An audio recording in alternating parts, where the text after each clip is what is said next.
Ito ba yung yung binanggit niya na hostage niya, Yes. si Senator Amy Marcos?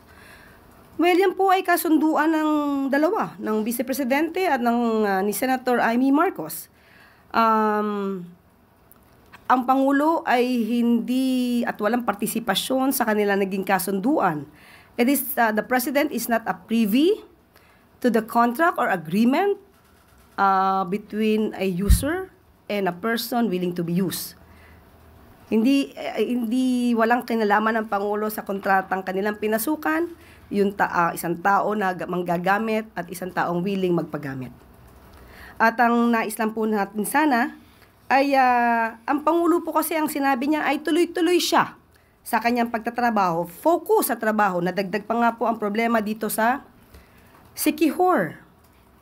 At kung ang Vice Presidente lamang sana ay nakipag-usap sa kanyang kaibigan, baka hindi pa dumaan at dumating sa krisis na ito sa Siquijor.